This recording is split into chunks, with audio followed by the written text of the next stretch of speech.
우리 좌우 앞에 계신 분들과 인사 나누겠습니다. 할렐루야, 축복합니다. 오늘 4월 마지막 주일입니다. 4월이 지나가고 이제 꽃피는 계절 5월인데요. 여러분들의 삶 가운데에도 은혜의 꽃이 활짝 피시기를 주의 이름으로 축복합니다. 종료주일 그리고 부활주일 지나면서 사도행전 강의가 조금 멈추어졌어요. 사도행전 강의가 조금 멈춰지고 몇 주가 지났지만 그 이전에 되어졌던 일들은 다 기억하고 계신 줄로 믿습니다. 아멘 안 했지만 뭐 그런 줄 믿습니다.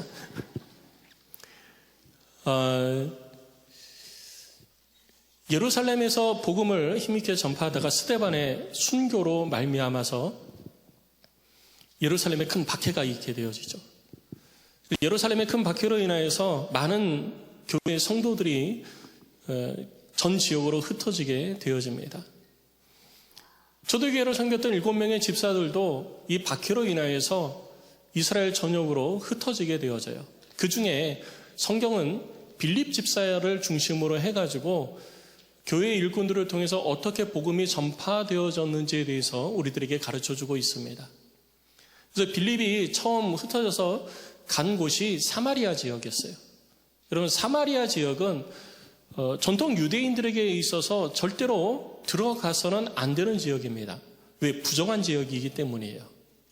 그래서 그곳으로는 사람들이 가지도 않고 쳐다도 보지 않습니다.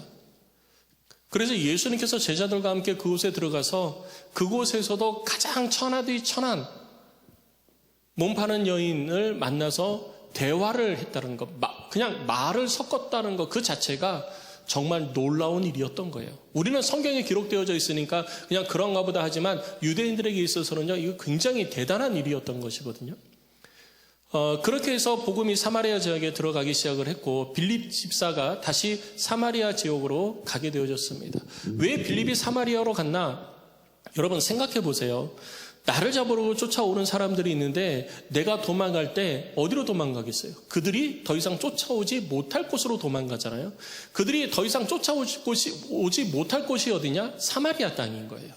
그래서 사마리아로 간 것입니다. 그리고 그곳에서 복음을 전하기 시작을 했어요. 그래서 그곳에서 복음을 전하는데 예수 믿는 사람들이 많아지고 또 그들이 세례를 받고 성령 세례가 그들 가운데 임하는 것을 보게 되어집니다. 그리고 그 소문이 널리 퍼져나가면서 수많은 사람들이 주께로 돌아오는데 어디까지 그 소문이 나가냐 하면 예루살렘에까지 소문이 들어가는 거예요. 근데 그 예루살렘 교회에 있던 베드로와 요한이 그 소문을 듣고 야, 어떻게 그 사마리아 땅에 하나님의 성령이 임할 수 있느냐? 내가 도저히 이거는 보지 않고서는 믿을 수 없겠다라고 생각이 되어진 것 같아요. 왜냐하면 그 이후에도 고넬료에게 복음을 전하라는 하나님의 말씀이 임해도 베드로는 이방인이기 때문에 안 가겠다고 거절하잖아요. 그와 마찬가지로 아직까지 베드로의 마음에는 그 땅은 더러운 땅, 그 민족은 부정한 민족, 이렇게 생각을 하고 있었던 거예요. 우리 이스라엘 유대 민족의 한 줄기이지만 그들은 부정한 사람이라고 이렇게 생각하는 생각이 굉장히 강했던 거예요. 그런데 그곳에 성령의 역사가 나타난다고 하니까 가보지 않을 수 없던 거죠. 그래서 요한하고 베드로하고 같이 사마리아 성을 방문을 합니다. 사마리아 성을 방문을 했더니 거기에 진짜 예수 믿는 사람들이 많아지고 하나님의 성령 세례가 임했던 거예요. 그래서 그곳에서 성령 세례를 다시 베풀어주고 또 복음을 전하다가 예루살렘으로 돌아오게 되어집니다. 자, 그런 상황 가운데 있을 때 빌립 집사가 여전히 이 사마리아 성에 머물고 있었어요. 사마리아 성에 머물고 있을 때 갑자기 하나님의 사자가 나타나서 빌립 집사에게 이야기를 합니다. 야, 너 지금 내려가라. 어디로 가냐면 예루살렘을 지나 가사로 내려가는 땅까지 가라 라고 말씀하시는 거예요. 그래서 빌립 집사가 갑니다. 갔더니 마차가 하나 지나가는데 그 마차를 보고 있으니까 성령이 다시 말하는 거예요. 너 가까이 가라. 그래서 가까이 갑니다. 갔더니 사람이 있는데 지금 뭐 하세요? 라고 물어보니까 나 책 읽고 있습니다. 무슨 책 읽어요? 선지자 이사야의 글을 읽고 있습니다. 이해됩니까? 잘 모르겠습니다. 나한테 가르쳐주는 사람이 없어서 잘 모르겠습니다. 라고 해가지고 당신이 나한테 가르쳐줄 수 있으면 좀 가르쳐 주십시오. 그래서 빌립을 마차로 끌어올립니다. 그리고 그곳에서 이사야서 53장 7절 이하의 내용, 곧 예수 그리스도 메시아에 대한 이사야 선지자의 예언에 대해서 물어보게 되어지죠. 이 사람이 도대체 누굽니까? 선지자 자신을 가리키는 겁니까? 아니면 또 다른 사람을 가리키는 겁니까? 만약에 또 다른 사람을 가리키는 거라면 이 사람이 누구인지 나한테 좀 가르쳐 주십시오. 나도 그를 믿고 받아들이기를 원합니다.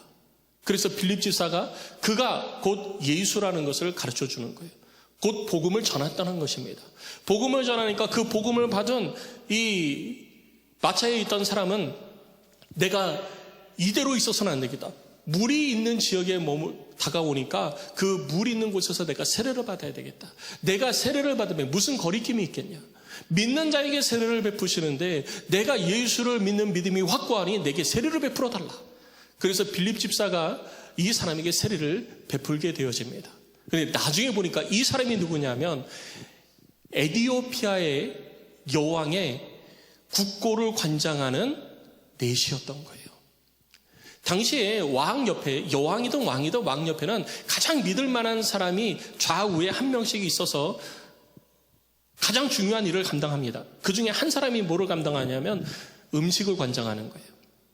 음식에 독을 타면 그냥 죽잖아요. 그래서 제일 믿을 만한 사람에게 왕이 먹을 음식을 맡깁니다. 그 다음에 두 번째 믿을 만한 사람에게 제사를 맡기는 거예요. 왕의 제사이 얼마나 많아요. 근데 왕의 제사를 못 믿을 사람한테 맡기면 들고 튀면 어떡해요. 뭐 도망가면 아무도 못 잡잖아요. 그러니까 제일 믿을 만한 사람한테 음식과 자기 제사를 맡기는 거예요. 근데 이 사람이 에디오피아의 여왕 간다게의 제사를 맡고 있는 사람, 국고를 맡고 있는 사람이었던 거예요. 그러니까 여왕이 제일 믿는 사람 중에 한 사람이었던 거예요. 그런데 여왕이니까 아무 남자랑 곁에 둘 수 없잖아요. 그래서 네이시를 곁에 둔 겁니다. 그래서 에디오피아 여왕 간다게의 네이시라는 걸 나중에 알게 되어지는 거예요. 그리고 그가 세례를 받고 난 다음에 그는 에디오피아로 계속 내려가고요. 빌립은 다시 북쪽으로 올라와서 아소도를 지나서 북부 갈릴리 지역에까지 올라가게 되어집니다. 가이사랴까지 올라가게 되어지는 내용이 오늘 본문의 내용이에요. 그럼 오늘 본문의 내용을 통해서 하나님께서는 우리들 가운데 무슨 말씀을 하고 계시는가? 우리는 이 부분에 대해서 다시 한번 살펴보기를 원하시는 것입니다. 먼저 첫 번째, 우리들이 알아야 될 것은 뭐냐면요. 항상 하나님께서는 하나님의 성령을 통해서 우리들 가운데 하나님의 뜻을 가르쳐 주신다는 거예요. 빌립 집사가 하나님의 성령에 이끌려서 움직여 가잖아요. 하나님의 성령이 말씀하시는 거예요. 빌립 집사가 사마리아 지역에 있을 때, 야, 너 가라. 예루살렘을 지나서 가사로 내려가는 그 길까지 가라. 라고 말씀을 들은 거예요. 그리고 그 마차를 보고 있을 때 다시 성령이 빌립 집사에게 이야기를 합니다. 야, 너 마차로 가까이 나아가라. 하나님께서는 하나님의 일을 우리를 통해서 이루어 가실 때 우리들에게 직접 말씀하시는 것이 아니라 하나님의 영을 통해서 우리들 가운데 마땅히 행할 길을 가르쳐 주시는 거예요. 목사님, 저는 성령이 없는데요.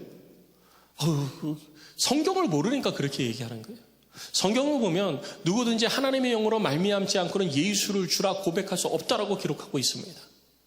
그래서 예수를 주로 고백한 사람에게는요, 내가 알지 못하고 느끼지 못해도 하나님의 성령이 우리 가운데 함께 하시는 것입니다. 그래서 그 하나님의 성령이 우리들 가운데 함께 하시면서 무슨 말씀해 주시겠어요? 하나님의 성령이 하나님의 뜻을 우리 가운데 자꾸 말씀해 주시는 거예요. 그런데 내가 그것을 듣지 못하고 깨닫지 못하는 거죠. 왜 깨닫지 못하냐? 나는 영의 사람이 아니니까. 하나님의 성령은 성령이기 때문에, 하나님의 영이기 때문에 늘 우리들의 영을 향해서 말씀하시거든요. 그런데 내 영이 죽었다가 이제 예수를 믿어서 이제 하나님의 영으로 다시 깨어나서 하나님을 믿고 삶을 살아가게 되어졌는데, 내가 하나님의 성령의 말씀하심을 내가 어떻게 금방 깨닫냐는 거죠. 우리는 육신에 속한 사람이 되어졌다가 이제 영에 속한 사람이 되어져서 이제 정말 영적인 사람으로 온전한 그리스도인을 향해서 자라가고 있는데, 이제 막 갓 태어난 하나님의 사람이 성령의 말씀하심을 완전히 다 깨달을 수가 없는 거예요. 우리는 여전히 거듭났음에도 불구하고 육신의 옷을 입고 있기 때문에 육신의 소리에 더 빨리 반응합니다. 성령의 소리에 더 빨리 반응하는 게 아니라 육신의 소리에 더 빨리 반응하는 거예요. 그래서 눈에 보이는 것에 더 빨리 반응하고요. 귀에 들리는 것에 더 빨리 반응하고요. 입으로 들어가는 것에 더 빨리 반응하는 거예요. 그래서 우리는 이 땅에 살면서 눈에 보이는 것, 귀에 들리는 것에 더 즐거워하고 무서워하고 겁나기도 하고 그걸로 근심하기도 하는 것입니다. 하나님은 눈에 보이는 것에 관심을 갖지 말라고 우리한테 얘기하십니다. 그렇지만 여전히 우리는 눈에 보이는 것에 영향을 받게 되어지죠. 점점 우리들이 온전한 그리스도인으로 자라가면서 우리들의 시선이, 세상을 향해 있던 시선이 하나님께로 향하게 되어지는 것입니다. 그래서 우리는 늘 성령에 민감한 백성이 되려고, 성령에 민감한 사람이 되려고 끊임없이 노력을 해야 되는 거예요. 요 위에 가면은 성모 정형외과라고 있는데요. 제가 누군지는 말씀 안 드릴게요. 거기 가면은요, 안디옥 교회 집사님이 주사를 무서워한다고 소문이 쫙 나 있어요. 지금 웃는 사람 중에 한 분이 그분입니다. 소문이 나 있어요. 그래서 주사를 무서워한다고 그래가지고 주사 안 맞는다고 막 그래서 주사 맞아야 된다고 주사 안 맞는다고 그래서 그러면은 기도하고 맞자고 그래서 한쪽에는 다른 교회 다니는 권사님이 간호사인데 다른 교회 다니는 권사님이 붙들고 한쪽은 다른 교회 다니는 집사님이 붙들고 그리고 주사를 왜 아프니까요. 이게 필요하다는 거는 아는데 이게 아프니까 벌써 주사 맞기도 전에 아프다는 걸 내가 아는 거예요. 주사바늘이 가까이만 와도 벌써 아픔이 느껴지는 것 같아. 내게 주사바늘이 꽂히지도 않았는데 벌써 아픔이 막 느껴지는 것 같은 그런 우리들의 이 육체거든요. 그러니까 우리는요, 눈에 보이고 귀에 들리고 하는 이 물리적인 것에 훨씬 더 빨리 반응하는 거예요. 그런데 하나님의 성령이 우리들의 심령 속에서 영적인 말씀을 계속 하시는데 내가 어떻게 그것을 다 깨달을 수 있냐는 거예요. 그런데 중요한 것은 뭐냐면요, 여전히 그런 나라 할지라도 하나님께서는 성령을 통해서 우리 가운데 주의 뜻을 말씀해 주신다는 것입니다. 그래서 우리는 늘 언제나 성령에 민감한 사람이 되기 위한 노력을 해야지 되는 거예요. 그래서 하나님께서도 그것을 아셨기 때문에 예수님을 통해서 우리들 가운데 하나님의 영을 부어주시겠다 약속하신 것을 다시 한번 가르쳐 주신 거예요. 이 땅에서 우리가 하나님의 성령을 따라 살지 않으면 하나님의 뜻을 이루어갈 수 없기 때문이에요. 그래서 사도행전 1장 8절에도 성령이 너희에게 임하시면 성령이 임해야 예루살렘과 온 유대와 사마리아와 땅끝까지 이르러 내 증인이 되는 거지 성령이 임하지 않으면 우리들이 증인의 삶을 살지 못한다는 겁니다. 결국 하나님의 뜻을 이루기 위해서는 내가 성령의 사람이 돼야 되는 거예요. 성령의 사람이라는 것은 하나님의 성령의 다스림 가운데 있는 사람, 내가 내 삶을 이끌어가는 게 아니라 하나님의 성령이 나를 이끌어가는 삶을 살아가는 사람이 되어야 된다는 겁니다. 그래서 초대교회 성도들은요, 늘 성령 충만하기 위해서 노력을 한 거예요. 예수님께서 이 말씀을 하시고 하늘로 올라가시고 난 다음에 불과 몇 날이 되지 않아서 예루살렘에 모여서 함께하던 사람들에게 성령의 세례가 임했잖아요. 성령의 세례가 임한 그 120명의 사람들뿐만 아니라 수많은 사람들이 그때 성령 세례를 경험한 것으로 끝난 것이 아니라 교회의 필요를 따라 일꾼을 세울 때에도 누구를 세웁니까? 성령 충만한 사람. 그 말은 뭐냐면 과거에 한번 성령 세례를 경험한 사람을 일꾼으로 세우는 게 아니라 그때서부터 지금까지 성령 충만한 삶을 살고 있는 사람을 교회 일꾼으로 세웠다는 얘기예요. 교회 일꾼 여러분, 성령 충만하시기 바랍니다. 하나님의 성령의 인도하심은 그들에게만 나타난 것만이 아니었어요. 그렇게 예수를 핍박하던 바울도 예수를 영접하고 나서 성령의 사람이 되어졌습니다. 그래서 성령에 이끌려서 삶을 살았는데요, 성령이 가라 하면 가고요, 성령이 길을 막으시면 멈췄습니다. 자신의 의지를 가지고 주를 위해서 살겠다 이렇게 결단을 했습니다. 그렇지만 자신의 의지를 가지고 결단했다 할지라도 바울 역시 하나님의 성령의 인도함을 따라서 삶을 살려고 그렇게 노력을 했어요. 그래서 성령이 가라 하면 두말 없이 가고요, 성령이 멈춰라 하면 두말 없이 멈추었던 것이 바울의 삶이었던 것입니다. 수많은 사람들에게 이렇게 성령의 역사는 나타나서 하나님의 뜻을 이루어가도록 우리들의 걸음을 인도해 주고 계시다는 것을 우리들이 볼 수 있는 것입니다. 그래서 우리는 날마다 성령 충만한 자가 되기 위해서 열심히 노력을 해야지 되는 거예요. 그럼 성령 충만은 어떻게 해서 이루어질 수 있느냐? 우리들이 잘 알고 있듯이 기도를 통해서 우리 가운데 하나님의 성령이 충만히 임하게 되는 것입니다. 그러니 성도 여러분, 성령 충만하기를 원하십니까? 그리고 성령 충만한 일꾼이 되기를 원하십니까? 기도하시기 바랍니다. 기도뿐만 아니라 성경을 보면 하나님의 말씀이 들려질 때 그들 가운데 하나님의 성령이 임했어요. 내가 성령 충만하기를 원한다면 기도만이 아니라 하나님의 말씀을 가까이 하는 삶을 살아야 되는 것입니다. 하나님의 말씀이 내게 들려질 때, 내 입술을 통해서 하나님의 말씀이 선포되어질 때, 그때 하나님의 성령이 그 가운데 임하는 것을 볼 수 있는 것입니다. 그래서 우리는 하나님의 말씀을 읽는 일, 하나님의 말씀을 듣는 일, 그리고 하나님의 말씀대로 따라 사는 일, 그리고 기도하는 일, 이 일에 절대 게을리해서는 안 되는 것입니다. 올해 표어가 주를 위하여서 열심을 내라. 여러분, 주를 위한 열심이 가장 먼저 나타나야 될 것이 무엇이냐면요, 바로 이 경건 생활에 주를 위한 열심이 가장 먼저 나타나야 되는 거예요. 기도하는 일과 성경을 읽고 성경을 듣고 묵상하는 일, 이 일에 먼저 열심히 나타나야 되는 것입니다. 성도 여러분, 기도하는 일, 하나님의 말씀을 읽고 듣고 묵상하는 일에 열심 내시기를 주의 이름으로 축복합니다. 그래야 우리가 하나님의 뜻을 깨달을 수 있는 거예요. 세상 속에 빠져서 세상 일에 얽매여가지고 세상적인 생각과 세상의 방법으로 삶을 살아가다가 어느 순간 갑자기 내가 성령을 따라 살아야지, 그러면 성령 따라서 딱 사라지는 게 아니에요. 교회 다녀야지, 그럼 교회 다니는 그 순간부터 성령에 따라서 딱 사라지는 게 아닙니다. 나는 세상에 익숙하잖아요. 세상의 방법에 익숙하고요, 세상의 모습에 익숙한 거예요. 그러면 어떻게 되냐? 거기서 발걸음을 옮겼으면 하나님의 성령에 이끌려서 살려고 끊임없이 노력을 해야 됩니다. 그래서 기도하는 일과 성경을 읽고 묵상하는 일을 절대 게을리해서는 안 된다라는 것이죠.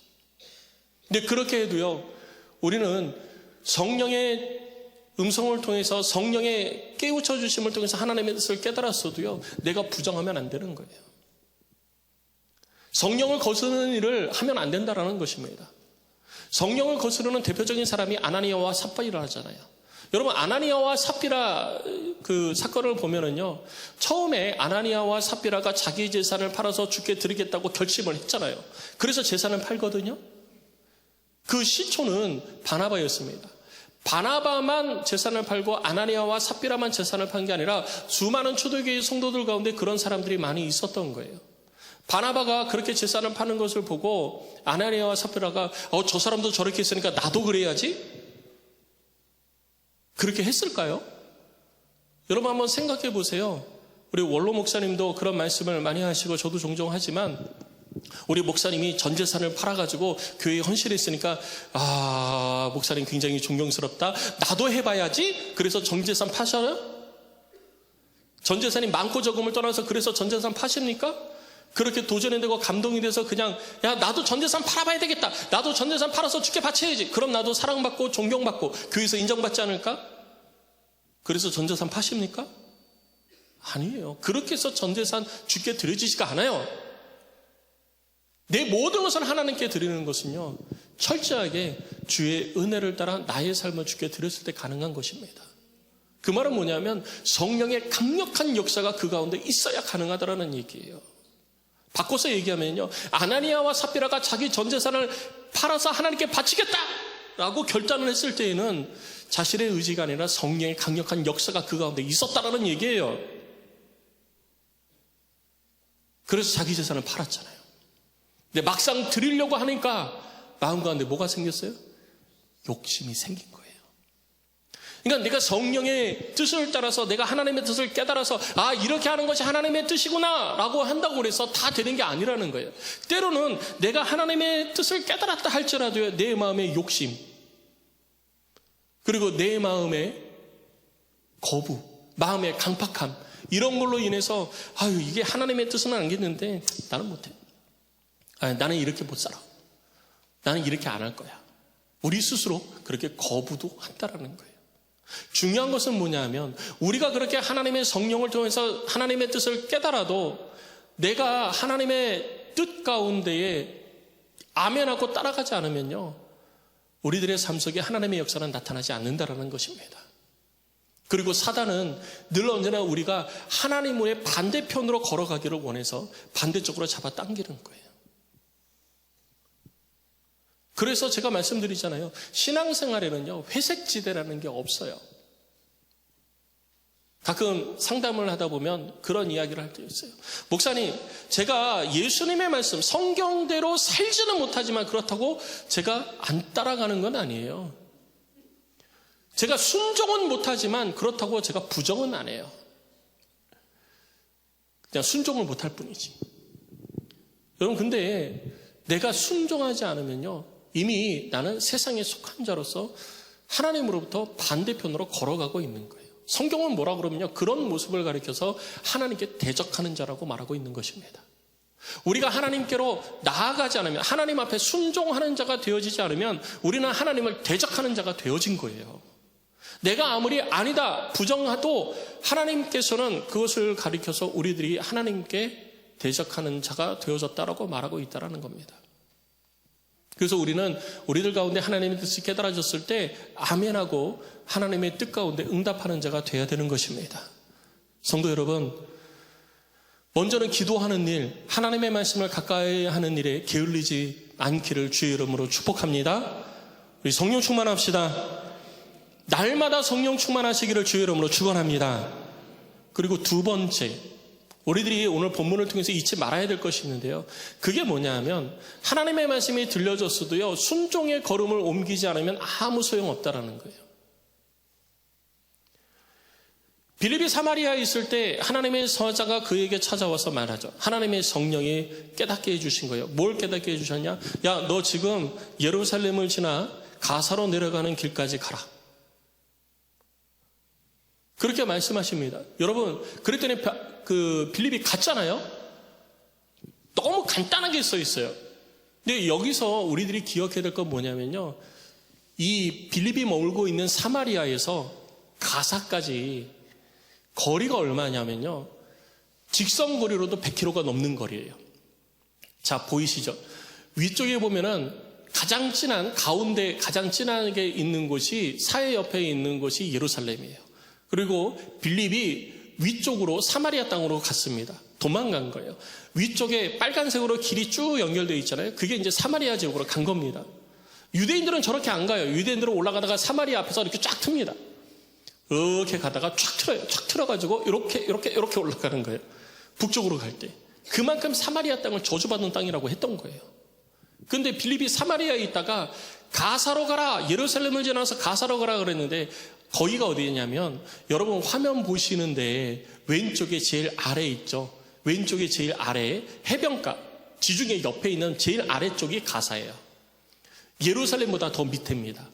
그리고 예루살렘을 지나서 가사로 내려가라고 그랬잖아요. 예루살렘을 지나서 가사로 내려가는데 거기가 어디냐면 광야길이에요. 해변 쪽은요, 길이 좋아요. 길도 좋고, 그리고 이 농사가 잘 됩니다. 물이 풍부해가지고. 그런데 그 안쪽 예루살렘 밑으로 해서 가사로 내려가는 길은 광야예요. 광야에 누가 삽니까? 아무도 안 살아요. 광야는 사람이 살만한 곳이 못 돼요. 가장 심할 때는요, 낮에는 40도가 넘어가고 밤에는 0도 가까이 떨어지는 거예요. 일교차가 30도가 넘습니다. 우리는 일교차가 10도만 넘어가도 아우 왜 이렇게 추워, 아유 왜 이렇게 더워, 그러면서 불평불만이 입에서 막 튀어나오잖아요. 새벽 기도할 때는 추워가지고 막 덜덜덜 떨면서 이렇게 했다가 낮에는 또 더우니까 또 다 벗어지치고. 우리들 입에서 그런 말이 나오는데요, 광야 지역은요 하루 일교차가 30도가 넘는 거예요. 사람이 살만한 곳이 못 돼요. 그런데 그곳에서 예수님께서 40일을 금식하면서 기도하셨다는 건 정말 위대한 겁니다. 위대한 거예요. 자, 예수님의 사건은 좀 뒤로 하고 빌립만 봅시다. 저기로 가래요. 아무도 안 살아요. 주의 성령이 빌립에게 너 가면은 마차 만날 거니까 마차에 에디오피아 여왕 간다게의 국고를 담당하는 내시가 있으니까 그에 가서 복음을 전하라. 이러면 가기가 좀 편했을 것 같아요. 근데 주의 사자가 뭐라고 그래요? 그냥 가래요.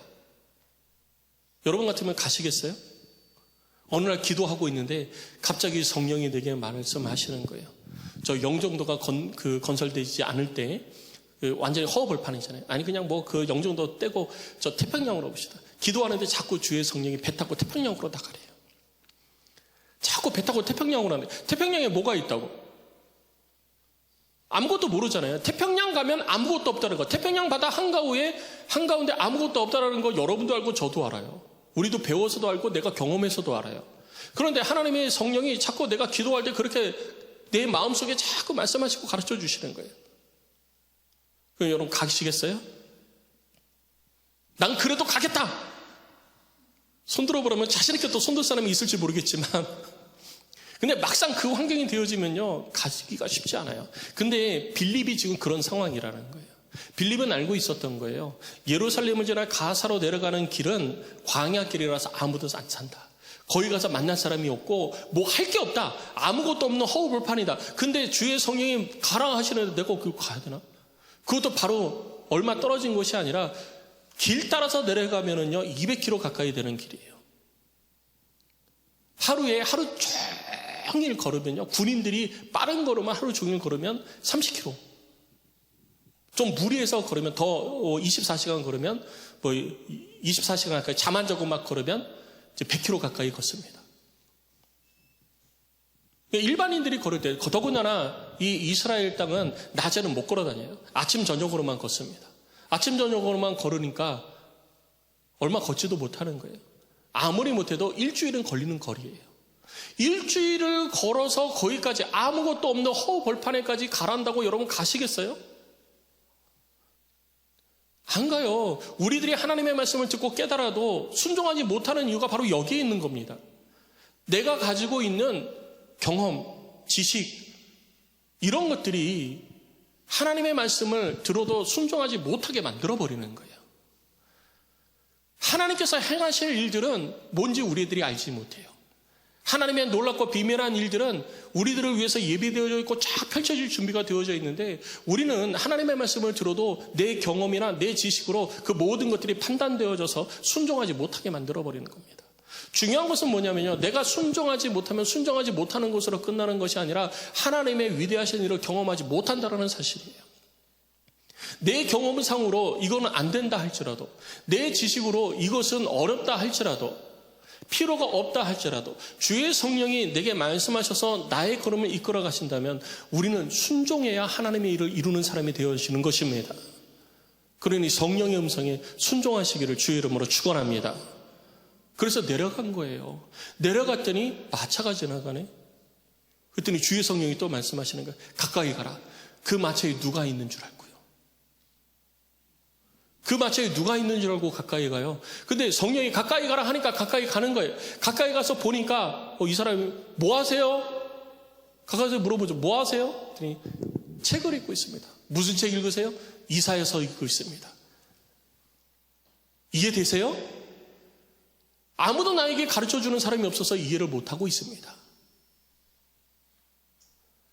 아프리카 에티오피아 출신 사람이 이사야 선지자의 글을 읽고 있었던 거예요.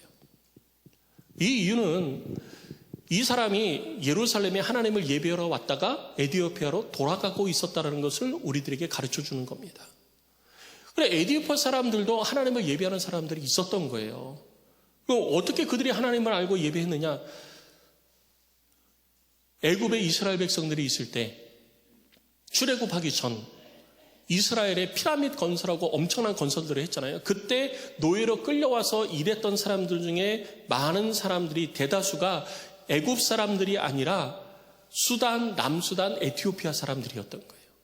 그리고 그때 당시에는 에티오피아 사람들이 주장하는 거예요. 수단, 남수단 사람들이 들으면 조금 마음에 서운할지는 모르지만 에티오피아 사람들이 말하기를 수단, 남수단이 다 에티오피아로 그때 당시에는 불렸던 거예요.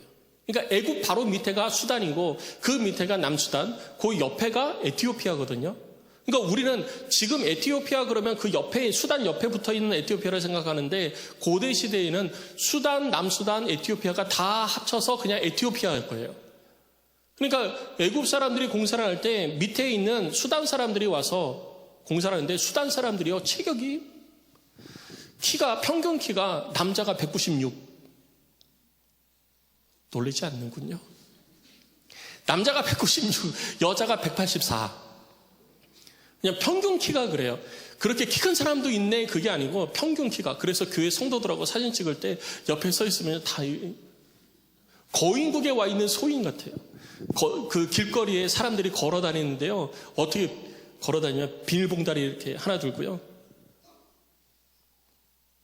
이렇게 거인들이 걷는 그런 그 모습 있죠? 그렇게 걷는 거예요. 진짜 거인국에 와 있는 것 같아요. 사람들이 다 엄청 커요. 그러니 얼마나 힘이 세고 그러겠어요. 그래서 그 사람들이 애굽으로 올라와서 공사를 한 거예요. 그때 출애굽 사건을 통해 가지고 애굽에 있는 이스라엘 백성들이 탈출할 때 성경을 보면은요, 이스라엘 백성들만, 이 히브리 백성들만 탈출한 게 아니라 허다한 잡족들이 함께 이동을 하게 되어집니다. 그러니까 그들이 거기서 같이 노예 생활을 하다가 하나님께서 하시는 그 위대한 일들을 본 거죠. 이 10가지 재앙을 통해서 엄청난 일을 본 거예요. 나도 하나님 믿어야 되겠다. 이래가지고 같이 출애굽을 하게 되어지고 그들이 광야로 나오게 되어집니다. 그래서 광야에서 하나님께서 장막을 세우실 때, 성막을 세우실 때 그때 이방인의 뜰을 같이 만들잖아요. 그래서 이방인들은 성막 안으로 들어오지는 못하지만 성막 뜰 안으로 못 들어오고 성막 주변에 이방인의 뜰에서 하나님을 예배하게 하신 거예요. 그러니까 그만큼 하나님은 어느 한 사람도 소외당하지 않도록 그렇게 배려를 하시고 그들이 하나님을 예배할 수 있는 길을 열어놓으신 것입니다. 그리고 그들이 가나안 땅으로 들어와서 삶을 살게 되어지죠. 그리고 가나안 땅에 살면서 자기 땅으로 돌아간 사람도 있고 들어온 사람도 있고 이러면서 하나님을 섬기는 사람들이 있었던 거예요. 대표적으로 우리들이 잘 알고 있는 솔로몬 왕의 술람미 여인, 솔로몬 왕이 그렇게 사랑했던 술람미 여인이 바로 에티오피아 여인인 것입니다. 그만큼 에티오피아는 하나님을 섬기는 일에 가까웠어요. 그리고 이 에티오피아 사람이 예루살렘에 와가지고 돌아가게 될 때 복음을 받은 것입니다. 그리고 복음을 받고 예수를 믿고 세례를 받은 거예요. 그러면 이 사람이 거기서 빌립과 함께 헤어져가지고 에티오피아로 갔잖아요. 그럼 에티오피아에 가서 누구에게 있었던 일을 얘기하겠습니까? 여왕에게 얘기하는 거예요. 그럼 여왕이 그래? 잘 왔어? 그리고 끝날까요? 이 사람이 그냥 그렇게 얘기했을까요? 자기가 깨닫지 못했던 이사야 선지자의 글을 얼마나 자세하게 상세하게 얘기를 하고 설명했겠어요. 그래서 여왕이 예수를 믿고 그 지역이 복음화가 된 겁니다. 예수 믿는 사람들이 많아진 거예요. 그리고 이것이 북부 아프리카 전역을 휩쓸게 되어집니다. 그래서 북부 아프리카를 비롯해서 중부 아프리카까지 그리스도인들이 많아지게 되어지고 국가들이 기독교 국가가 된 거예요. 근데 7세기에 이슬람이 전쟁을 통해서 내려오면서 각 국가들을 점령해 갈 때 모든 기독교를 다 없애버립니다. 기독교 교회가 있고 예배당이 있으면 전부 다 이슬람 사원으로 바꿔버리는 것이 이슬람 점령 지역에서 있었던 일이에요. 그래서 7세기에 모든 것들이 다 무너져요. 그래서 지금은 수단이 이슬람화가 돼버린 거예요. 이슬람화 되어지면서 수단에 있던 그리스도인들이 남수단으로 내려가고 이티오피아로 갈라지게 되어진 것입니다. 그러니까 우리는 빌립을 통해서 하나님께서 그렇게 걸음을 인도하시고 순종하는 자를 통해서 한 사람에게 복음을 전한 것으로 생각하잖아요. 그런데 그 한 사람에게 복음을 전한 것을 통해서 어떤 역사가 일어나죠? 아프리카 지역에 그리스도의 십자가 복음이 전해지기 시작을 한 것입니다. 아프리카의 십자가 복음이 전해지기 시작하고 그것을 통해서 민족이 구원받고 국가가 기독교 국가가 되어지는 놀라운 역사가 있게 되어진 것입니다. 어떤 사람을 통해서? 하나님의 성령에 순종한 딱 한 사람을 통해서. 순종은 이렇게 하는 거예요. 하나님의 말씀 앞에 우리가 순종한다. 성령에 따라 삶을 산다. 성령의 이끄심을 따라 삶을 산다. 이거는요, 내 생각, 내 경험을 내려놓고 가는 것이 순종인 것입니다. 이런 삶을 살아가는 자를 통해서 하나님께서는 일하시는 거예요. 이것이 하나님께서 일하시는 방법인 것입니다. 우리가 많은 계획을 세웠어도 오직 하나님의 뜻만이 온전히 서는 것입니다. 잠언을 통해서 하나님께서 우리 가운데 가르쳐 주신 것은 뭐냐면 사람이 많은 계획이 있을지라도 오직 하나님의 뜻만이 온전히 서리라 라고 말씀하신 거예요. 우리가 많은 계획을 가지고 있고 수많은 경험을 했다 할지라도 우리들 가운데 이를 이루시는 분은 오직 여호와 하나님 한 분이심을 믿으시기 바랍니다. 그러니 우리는 하나님 앞에 순종해야 되는 거예요. 순종은 내 경험, 내 지식 내려놓고 따라가는 게 순종입니다. 내 경험과 내 지식을 앞에 두고서 내 경험에 합당한 것 따라가고 내 지식에 맞으면 따라가고 안 맞으면 안 따라가는 것이 순종이 아니에요. 환경과 상황을 넘어서서 그냥 하나님의 말씀이니까 따라가는 것이 그것이 순종이에요. 바울이 그렇게 따라갔잖아요. 바울이 그렇게 따라간 겁니다. 초대교회 수많은 성도들이 그렇게 삶을 살아간 거예요. 그러니까 하나님의 역사하심을 그들의 삶 가운데 경험할 수 있었던 것입니다. 그렇게 씨 뿌려진 복음의 씨앗이 국가를 변화시키고 가정을 변화시키고 민족을 변화시키는 놀라운 역사가 우리들 가운데 나타나게 되어진 것입니다. 성도 여러분, 하나님의 말씀 앞에 깨달은 대로 순종하시기를 주의 이름으로 축원합니다. 하나님은 순종하는 자를 통해서 하나님의 일을 이루시는 거예요. 불순종하는 자를 통해서 하나님의 일을 이루시는 것이 아닙니다. 순종하는 자를 통해서 이루시는 거예요. 하나님의 말씀에 순종하는 자, 하나님의 뜻 가운데 온전히 행하는 자, 상황, 환경 바라보지 아니하고 그냥 하나님의 말씀이니까 따라가는 사람, 그 사람을 통해서 하나님은 일하시는 것입니다. 오늘 이 세대를 살아가고 있는 우리들, 무엇에 관심 갖고 계십니까? 우리는 하나님의 뜻을 통해서 하나님의 뜻을 알고 성경과 기도를 통해서 하나님의 뜻을 깨달으면 순종해야지라고 하지만 실제로 우리들의 발걸음이 그렇게 옮겨져 가고 있는지는 우리들 스스로 생각해 봐야 되는 거예요. 하나님의 뜻을 깨달은 것이 곧 순종이라는 착각 속에서 우리는 삶을 살아가고 있는 거예요. 그러니까 삶 속에 하나님의 능력이 경험이 되지 않는 겁니다. 내 삶 가운데 하나님의 성령의 역사가 늘 나타나고 늘 경험되어지는 삶을 살아가기를 소망은 하는데 하나님의 뜻을 깨달은 자에게 그런 능력이 나타나는 것이 아니라 하나님의 말씀을 깨달은 대로 순종하는 자의 삶에 그런 능력이 나타나기 때문이에요. 내게 필요한 것이 무엇이냐? 하나님의 말씀에 순종하는 것이고요. 하나님의 말씀에 순종하려면 하나님의 뜻을 알아야 순종을 하잖아요. 그래서 기도와 말씀을 가까이 하는 일을 결코 멈추어서는 안 된다라는 것입니다. 오늘 빌립 집사 이것으로 끝납니다. 저 가사 지역으로 내려와서 빌립 집사가 가사로 갑니다. 그리고 가사로 와서 위로 올라가서 아스도로 올라갑니다. 이 아스도라고 되어 있는데 그 아사도는 성경에 구약 성경에 뭐라고 되어 있냐면 아스돗으로 표기되어 있어요. 아스돗. 그리고 거기서 해안길을 따라서 쭉 올라가서 가이사라까지 올라가는 거예요. 그리고 빌립 집사의 이 전도에 대해서는 여기서 마무리가 되어집니다. 초대교회 성도들 가운데 빌립 집사만 그렇게 살았냐? 아니요. 대표적으로 빌립을 통해서 일하신 것만 성경에 간략하게 기록된 것뿐이에요. 수많은 성도들이, 수많은 교회의 일꾼들이 그렇게 삶을 살았다는 것을 우리들 가운데 보여주고 있는 것입니다. 안디옥 교회 성도 여러분, 그리고 안디옥 교회 일꾼 여러분, 지금 어떻게 삶을 살고 계십니까? 어떻게 신앙생활을 하고 있고 어떻게 주를 위해서 살고 계십니까? 먼저는 기도와 말씀에 여러분들의 자신을 헌신하십시오. 그래서 말씀을 듣기에 힘쓰십시오. 주의 뜻을 깨닫기 위해 힘쓰시는 자가 되기를 주의 이름으로 축복합니다. 말씀을 가까이 하세요. 지난 주일날 그 사순절 성경 일독 끝났잖아요. 끝났더니 누가 그러더라고요. 아유, 속이 다 시원하다고. 이제 시간이 남는데요. 시간이 남으면 안 돼요.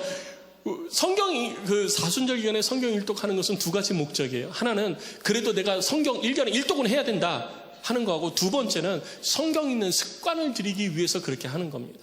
그런데 사순절 그거 끝났다고 성경 일독 끝났으니까 이제 시간이 남네. 아유, 이제 속이 다 시원하네. 속이 시원한 게 아니라 계속 성경을 읽어가야죠. 계속 성경을 읽어가야죠. 여러분, 그 사순절 지나고 성경 읽기가 잠시 멈추어졌다면 다시 시작하시기 바랍니다. 다시 시작하시기 바랍니다. 그리고 하나님 그 가운데 내게 주시는 하나님의 뜻을 깨달으세요. 성령이 주시는 감동을 무시하지 마세요. 그리고 그 감동을 따라 그때그때 주의 성령이 말씀하시는 대로, 내게 감동을 주시는 대로, 도전을 주시는 대로 아멘하고 그냥 순종하십시오. 그러면 하나님께서 이 놀라운 일들을 우리 가운데 이루시기 시작을 하는 것입니다. 때로는 그것이 내 경험하고 안 맞을 때도 있어요. 때로는 그것이 내가 알고 있는 지식하고 다를 때도 있을 것입니다. 항상 그것이 맞지는 않아요. 그런데 사람의 지식이나 사람의 경험에 의존을 할 때 우리는 하나님의 놀라운 역사를 경험하지 못하는 것은 분명한 사실인 거예요. 하나님의 일하심을 삶 속에 경험하고 싶으십니까? 그러면 사람을 의지하고 사람의 지식과 경험을 의지하는 자가 아니라 하나님의 일하심을 믿음으로 바라보면서 걸어가는 우리 모두가 되시기를 주의 이름으로 축복합니다. 그렇게 할 때 내 삶에 변화가 있고요. 내 삶에 기쁨이 넘쳐나게 되는 것입니다. 성도 여러분, 이런 은혜가 저와 여러분 가운데 있으시기를 주의 이름으로 축복합니다. 우리 시간 함께 찬양하고 기도하겠습니다. 이 시간 함께 찬양하고 기도할 때 우리 말씀을 기억하면서 우리 함께 찬양하고 기도할 텐데요. 우리 먼저 하나님 앞에 내 생각, 내 경험 내려놓고 성령의 음성에 순종하겠습니다. 우리 그렇게 결단합시다. 그리고 나의 순종으로 풍성한 열매가 맺혀지게 하여 주옵소서. 내가 그동안 하나님의 성령을 무시했다면 하나님 무시하는 자가 되지 않게 하여 주시고, 말씀 가운데 또 기도 가운데 주께서 나를 깨닫게 하시면 그 깨닫게 하심에 내가 아멘하고 따라가는 자, 순종하는 자가 되게 하여 주옵소서. 내가 그렇게 결단합니다. 그렇게 살겠습니다. 이렇게 고백하십시오. 그리고 두 번째, 성령에 이끌려 땅끝까지 복음 전하기를 원하는 하나님의 뜻을 내가 이루어 가겠습니다. 하나님께서 얼마나 급하셨으면 빌립을 광야 가운데로 보내셨잖아요. 에티오피아 내시가 광야를 지나서 가사를 거쳐서 애굽을 통해서 내려가는 그 길목에다가 빌립을 보내버리시잖아요. 빌립을 거기다가 보내서 빌립을 만나게 하시는 거예요. 하나님이 얼마나 급하셨으면 아무도 깨닫지 못하는 가운데 빌립을 깨닫게 하셔서 그렇게 행하세요. 이것이 하나님의 일하심이고 하나님의 뜻입니다. 하나님께서 성령이 너희에게 임해야 온 유대와 예루살렘과 온 유대와 사마리아와 땅끝까지 이르러 복음이 전파되어진다. 그러니까 성령 충만 받아야 되고요. 그 사람을 통해서 하나님은 이 일을 이렇게 이루어 가시는 것입니다. 내 삶 속에도 하나님, 내가 성령 충만의 주의 일을 이루어 갈 때 나를 통해서 내 가정이 구원받게 하여 주시고, 내 가문이 구원받게 하여 주시고, 이 민족이 구원받게 하여 주시고, 이 국가가 구원받게 하여 주시옵소서. 이 기도가 우리 가운데 있어야 되는 거예요. 내가 전도한 그 한 사람, 그 사람 때문에 그 가문이 변화되어지게 하여 주시옵소서. 내가 신앙의 3대 4대지만 우리 집안이 처음부터 예수 믿는 집안은 아니었을 거 아니에요. 누군가 딱 한 사람, 우리 선조 중에 누구에게 복음을 전한 그 한 사람 때문에 우리 가문이 몇 대째 신앙생활을 하고 있는 것을 우리들이 알잖아요. 지금도 하나님은 그렇게 역사하시는 것입니다. 우리 하나님 앞에 그렇게 우리 자신을 올려드리며 기도하며 나아가기를 소망합니다.